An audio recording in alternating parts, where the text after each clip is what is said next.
Today I'm going to show you some very interesting ways to use watermelon.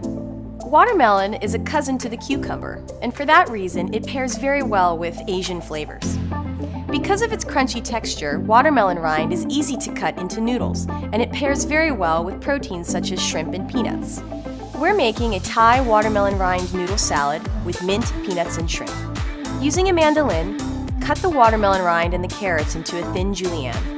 Add the green beans to the watermelon rind and the carrots, and place this in a large bowl with the herbs and the shrimp. In another bowl, combine all the dressing ingredients and whisk together.